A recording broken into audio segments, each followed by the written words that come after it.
माणिकराव ठाकरे जी, महेश शर्मा जी,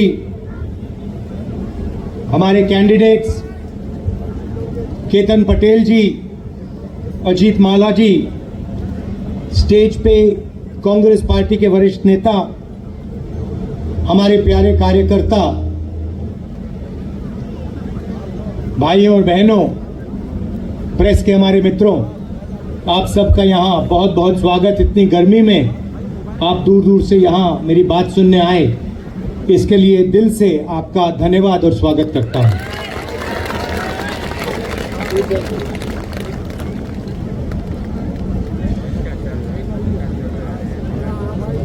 हिंदुस्तान में अलग अलग प्रदेश हैं, अलग भाषाएं हैं, अलग इतिहास है, हिस्ट्री है, कल्चर है, और हर जगह का अपना एक प्रकार से एक यूनिक कैरेक्टरिस्टिक होता है। आज हिंदुस्तान के चुनाव में दो विचारधाराओं के बीच लड़ाई हो रही है। एक तरफ कांग्रेस पार्टी जो कहती है कि हर जगह की जो पहचान है, जो कल्चर है, हिस्ट्री है, भाषा है, उसकी रक्षा होनी चाहिए और हर प्रदेश को या हर जगह को उसी जगह के लोग, उनकी तमन्ना, उनके दिल से जगह चला जाए। और बीजेपी कहती है, आरएसएस कहती है नहीं, एक देश, एक भाषा और एक लीडर, यह लड़ाई है। अब आपकी मुसीबत यह है कि यहां पे नरेंद्र मोदी जी ने प्रफुल्ल पटेल जी को राजा जैसे आपके सिर के ऊपर बैठा रखा है। पहले यहां पे इस किले में राजा बैठते होते थे, अब वैसे ही प्रफुल्ल पटेल यहां के एडमिनिस्ट्रेटर नहीं है, वो यहां के राजा हैं, राजा, किंग। और राजा को दिल्ली से बैठाया गया है और राजा को कहा गया है कि तुम राजा हो, तुम्हें जो भी करना है तुम कर सकते हो। घर तोड़ने घर तोड़ दो, लोगों को तंग करना है तंग करो, जो भी करना है, खुली छूट है, दिल खोल के करो। और प्रफुल्ल पटेल जी यहां के राजा जो मन में आता है वो करते रहते हैं, आप लोगों को तंग करते रहते हैं। अब आप सोच रहे हो कि नहीं भाई, ये तो हमारे साथ हो रहा है सिर्फ, मगर ये पूरे देश में हो रहा है। आप सोचिए, तमिलनाडु में तमिल भाषा का प्रयोग किया जाता है, बंगाल में बंगाली। नरेंद्र मोदी जी कहते हैं एक देश एक भाषा। अब तमिल लोग कह रहे हैं कि भैया एक भाषा कैसे? तमिलनाडु में तमिल बोली जाती है, बंगाल में बंगाली बोली जाती है, गुजरात में गुजराती बोली जाती है, एक भाषा कैसे? एक नेता कैसे? तो यह विचारधारा की लड़ाई है। और अगर हम नींव की बात करें, फाउंडेशन की बात करें, तो फर्क यह है कि हम संविधान की रक्षा कर रहे हैं, कॉन्स्टिट्यूशन की रक्षा कर रहे हैं, और जो हिंदुस्तान को कॉन्स्टिट्यूशन ने, संविधान ने दिया, उसकी रक्षा हम कर रहे हैं। और वो उनका लक्ष्य है कि कॉन्स्टिट्यूशन जो है, संविधान जो है, उसको खत्म किसी ना किसी तरह आरएसएस और बीजेपी के लोग चाहते हैं कि किसी ना किसी तरह इसको खत्म कर दिया जाए। संविधान से क्या क्या निकला मैं आपको बताता हूं। सबसे पहले संविधान कहता है कि हिंदुस्तान के सब लोगों को एक जैसा अधिकार मिलना चाहिए। संविधान आपको वोट देता है, लोकतंत्र देता है। संविधान ने करोड़ों लोगों को आरक्षण दिया, दलितों को, आदिवासियों को, पिछड़े वर्ग को आरक्षण दिया। अब नरेंद्र मोदी जी और आरएसएस क्या चाहते हैं कि जैसे पहले राज हुआ करता था, जैसे यहां पे आपके प्रफुल्ल पटेल हैं, उनका जनता से कुछ लेना देना नहीं ना। आप कुछ भी कह लो, देखो ना, आप कुछ भी कह लो, आप उनके घर जाओ और कहो देखिए हमें ये चाहिए, प्रफुल्ल पटेल जी आपको कहेंगे देखो गेट आउट, मेरे घर से बाहर निकलो, तुम्हारी कोई यहां पे लेना देना नहीं है, मैं यहां का राजा हूं, जनता जो भी चाहे कोई फर्क नहीं पड़ता, मैं यहां का राजा हूं, मैं किंग हूं, मैं जो करना चाहता हूं करूंगा। जो यहां पे आपके प्रफुल्ल पटेल जी कर रहे हैं वो दिल्ली में नरेंद्र मोदी कर रहे हैं, वो एक ही सिस्टम है। अब यहां पे फर्क है कि यहां पे उनको बैठा रखा है और उनका जो है प्रफुल्ल पटेल जी हैं, उनका नरेंद्र मोदी जी जितना कंट्रोल नहीं है। नरेंद्र मोदी जी के पास क्या है मैं बताता हूं आपको। CBI, ED, income tax, police, सारे के सारे जो संस्थाएं हैं, हिंदुस्तान की जो संस्थाएं जो कॉन्स्टिट्यूशन से निकली, इलेक्शन कमीशन हो, जुडिशरी हो, ये सारा का सारा कॉन्स्टिट्यूशन से बाहर निकला। सबसे पहले सब लोगों को एक जैसा अधिकार मिलेगा,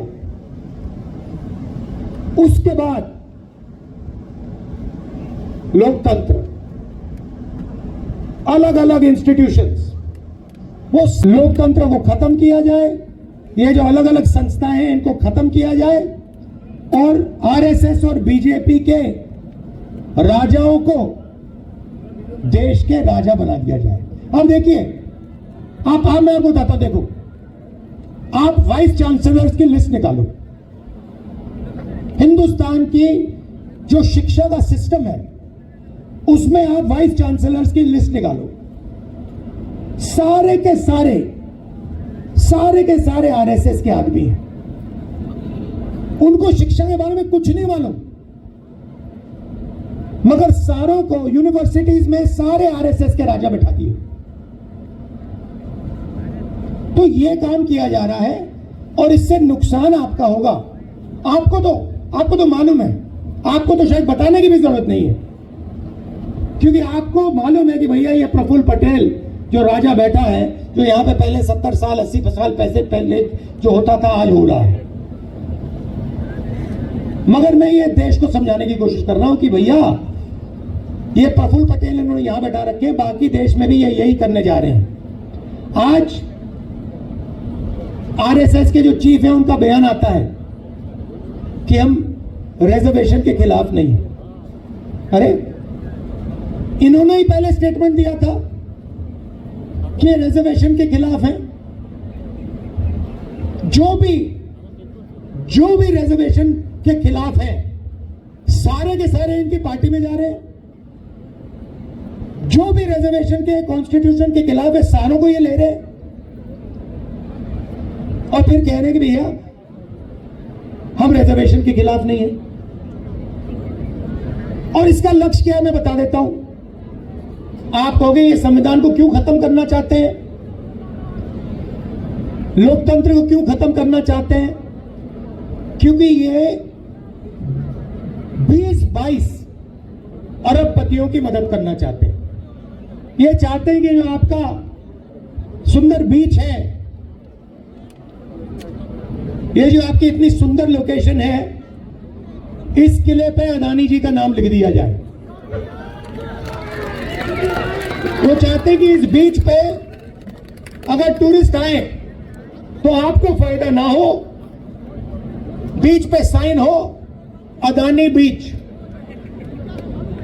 आपके एयरपोर्ट पे अदानी का नाम हो, आपके हाईवेज अदानी बनाए, जो भी यहां बिके वो अदानी और अंबानी बेचे और आप लोग बस देखते रह जाओ। और ये इन्होंने पूरे देश में किया। मैं 2-3 उदाहरण देता हूं आपको। हिंदुस्तान के 22-25 अरबपतियों का नरेंद्र मोदी जी ने 16 लाख करोड़ रुपया माफ किया है। आप जानते हो 16 लाख करोड़ रुपया कितना होता है बेटा? हाँ, जो लाल शर्ट पहने हो, जानते हो 16 लाख करोड़? हाँ, तुम जानते हो 16 लाख करोड़ रुपए कितना होता है? जानते हो? हाँ, तुम्ही से बोल रहा हूं। जानते हो कितना होता है 16 लाख करोड़ रुपया? मैं बताता हूं। 25 साल मनरेगा में जितना भी पैसा लगा, 25 साल अगर आप वो पैसा ले लो, उतना पैसा नरेंद्र मोदी ने 10-15 लोगों का कर्जा माफ किया है। किसानों को कितना माफ किया? 1 रुपया नहीं माफ किया। जो हमारे स्टूडेंट्स हैं, बेरोजगार युवा हैं, उनका कितना कर्जा माफ किया? 1 रुपया नहीं किया। छोटे व्यापारियों को खत्म कर दिया, स्मॉल मीडियम बिजनेस वालों को खत्म कर दिया, नोटबंदी की, गलत जीएसटी लागू की, और जो उसने यहां पूरा का पूरा भ्रष्टाचार किया ना, जो पूरा भ्रष्टाचार किया है, घर तोड़े हैं, उसका पूरा दादागिरी जो है उसको सीधा टाइट कर देंगे। सबसे पहला वो होगा। उसके बाद हम क्या करेंगे मैं बताऊंगा। आपको खुश करने आया हूं, आज मैं मूड ठीक करने आया हूं। जो मोदी जी ने, अंकल जी ने आपका मूड खराब कर रखा है, वो मैं ठीक करने आया हूं। तो सबसे पहले क्या होगा, हिंदुस्तान के सब गरीब परिवारों की लिस्ट बनाई जाएगी। करोड़ों परिवारों की लिस्ट बनेगी और हर परिवार में से एक महिला का नाम चुना जाएगा। अब आप पूछो क्या होगा? पूछो क्या होगा? मैं बताता हूं। उस महिला के बैंक अकाउंट में साल के 1 लाख रुपए डाल देंगे। हर महीने 8,500 रुपए खटाखट 1 तारीख को खटाक।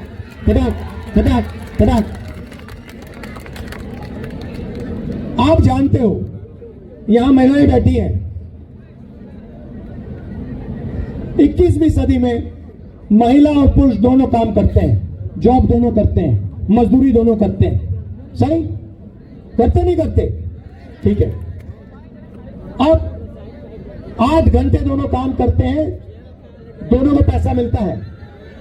10 घंटा करते हैं, 12 घंटा करते हैं, दोनों को पैसा मिलता है। मिलता नहीं मिलता है? मगर जो महिला घर में काम करती है उसके लिए उसको पैसा क्यों नहीं मिलता? आप 8 घंटा काम करते हो, वो जो बैठी हुई है वो 8 घंटा बाहर करती है, 8 घंटा घर में करती है, 16 घंटा वो काम करती है। मगर जो घर में काम करती है उसके लिए उनको 1 रुपया नहीं मिलता। इसीलिए हमने निर्णय लिया है कि महिलाओं के बैंक अकाउंट में 1 लाख रुपया जाएगा। वो उससे आपका भी फायदा होगा। ये मत सोचिए कि वो पैसा आपको नहीं मिलेगा, वो मिलेगा, मगर महिला के बैंक अकाउंट में हम 1 लाख रुपए साल का डालेंगे। तो ये हो गई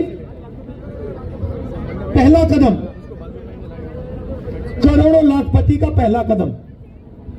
अब मैं आपको दूसरा कदम बताता हूं। यहां पे मुझे दिख रहे हैं नरेंद्र मोदी जी ने, अंकल जी ने बहुत सारे लोगों को बेरोजगार किया है।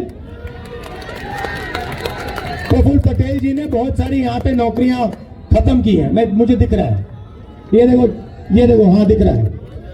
अब अंबानी का जो बेटा है वो जॉब मार्केट में घुसने से पहले अदानी का बेटा, अंबानी का बेटा, टाटा का बेटा, वो भैया अमित शाह का दूसरा लेवल का आदमी है। उसने कभी क्रिकेट खेली नहीं, मगर वो तेंदुलकर जी की जगह पे बैठा हुआ है। और वो अलग बात। तो वो अप्रेंटिसशिप करते हैं, 1 साल की अप्रेंटिसशिप होती है, उनकी ट्रेनिंग होती है, सैलरी मिलती है, और फिर उसके बाद 1 साल की टेम्पररी, 6 महीने की टेम्पररी नौकरी करने के बाद उनको परमानेंट नौकरी मिलती है। मगर हमारे जो बेरोजगार युवा हैं उनको ये मौका नहीं मिलता। हाँ, इसीलिए तो मैं आया हूं। अब हमने सीधी सी बात रखी है, हिंदुस्तान का कोई भी ग्रेजुएट हो, डिप्लोमा होल्डर हो, कॉलेज यूनिवर्सिटी जो भी, उसको हम एक अधिकार देने जा रहे हैं। जैसे मनरेगा में रोजगार का अधिकार दिया था, गांव में काम का अधिकार दिया था, अब हम पूरे हिंदुस्तान के ग्रेजुएट्स को अधिकार देने जा रहे हैं। अधिकार का मतलब अगर आपने मांगा उसको पूरा करना पड़ेगा, कानून है। अगर आपने मांग लिया तो सरकार को देना ही पड़ेगा। अब क्या देंगे बता रहा हूं आपको। अप्रेंटिसशिप मिलेगी, 1 साल की अप्रेंटिसशिप होगी, प्राइवेट सेक्टर में, पब्लिक सेक्टर में, सरकारी ऑफिसेज में, सरकारी अस्पतालों में 1 साल की पहली नौकरी पक्की। पहली नौकरी पक्की मतलब कोई भी बेरोजगार युवा ग्रेजुएट कह सकता है, भैया हाथ उठा के कह सकता है मुझे अपना अधिकार चाहिए। जैसे ही वो कहेगा, सरकार कहेगी इधर चलो ये लो, इस प्राइवेट कंपनी में तुम्हें 1 साल की नौकरी मिल रही है, उसमें तुम्हारी ट्रेनिंग होगी, 1 लाख रुपए तुम्हारे बैंक अकाउंट में 1 साल में घुसेंगे, 8,500 रुपए महीने के, लो खत्म। और करोड़ों युवाओं को यह फैसिलिटी दी जाएगी। तो एक तरफ महिलाओं को 1 लाख रुपए साल के, 8,500 महीने के, और दूसरी तरफ बेरोजगार युवाओं को ट्रेनिंग और महीने के 8,500 रुपए, साल के 1 लाख रुपए। ये हो गए करोड़ों लाखपति बन गए। अब किसान कहेंगे भैया देखो, हमें महालक्ष्मी योजना जो महिलाओं का पैसा है उससे फायदा होगा, हमारे बेटियों को अप्रेंटिसशिप मिलेगी, ये तो सब ठीक है, बेटियों को अप्रेंटिसशिप मिलेगी, मगर हमारे लिए आप क्या करने जा रहे हो? तो किसानों से मैं कहना चाहता हूं, नरेंद्र मोदी जी ने अदानी जैसे लोगों का कर्जा माफ किया, सरकार बनते ही तुम्हारा कर्जा माफ हो जाएगा, किसानों का कर्जा माफ हो जाएगा। और अलग अलग प्रोडक्ट्स के लिए सब लोगों को सही दाम मिलता है। कोई गाड़ी बनाता है उसे सही रेट मिलता है, कोई टूथपेस्ट बनाता है उसे सही रेट मिलता है, मगर किसान दिन भर काम करता है, खून पसीना देता है, उसको सही रेट नहीं मिलता, कभी नहीं मिलता। हर किसान जानता है जब उसको धान बेचना होता है, शुगर केन बेचना होता है, गेहूं बेचना होता है, एक्सपोर्ट पॉलिसी बदल दी जाती है, कुछ ना कुछ हो जाता है, उसे सही रेट नहीं मिलता। तो इसीलिए हमने कानून बनाया है, जैसे ही सरकार आएगी, कानूनी गारंटीड किसान के लिए मिनिमम सपोर्ट प्राइस कानून बना देंगे कि इस रेट से कम किसान को धान के लिए, शुगर केन के लिए नहीं दिया जा सकता, और अगर किसी ने दिया तो कानूनी कार्रवाई शुरू। अब मजदूर बचे, मनरेगा के मजदूर, आंगनवाड़ी आशा का जो काम करती हैं वो बचे। मनरेगा आजकल 200 रुपए, 250 रुपए मिल रहा है, हम मनरेगा को 400 रुपए करने जा रहे हैं, और जो आशा और आंगनवाड़ी महिलाओं को आज मिल रहा है उसको हम दुगना कर देंगे। तो मैं आपसे बस ये कहने आया हूं कि जो आपका इतिहास है, आपकी हिस्ट्री है, आपका कल्चर है, उसकी रक्षा होनी चाहिए, और उसकी रक्षा प्रफुल्ल पटेल नहीं कर सकता, आप ही कर सकते हो। आपको अधिकार मिलना चाहिए, आपको ही अपना सिस्टम चलाना चाहिए। ये नहीं कि आपके ऊपर किसी को बैठा दिया और वो राजा जैसे आप पर राज कर रहे हैं, पहली बात। दूसरी बात, अगर ये लोग 22-25 लोगों को अरबों रुपए दे सकते हैं, तो मैं आपको गारंटी करके कह रहा हूं, यहां खड़े होकर कह रहा हूं, जितने पैसे इन्होंने 22-25 लोग को दिए ना, हम लाखों लोगों को, करोड़ों लोगों को देने जाएंगे। आपने 10 साल 20-25 लोगों का काम किया, अब हम अगले 10 साल जितना पैसा आपने उनको दिया उतना ही पैसा हम किसानों को मजदूरों को, गरीबों को, बेरोजगार युवाओं को, माताएं बहनों को देने जा रहे हैं। आप हमारा मैनिफेस्टो पढ़िए, क्रांतिकारी मैनिफेस्टो है।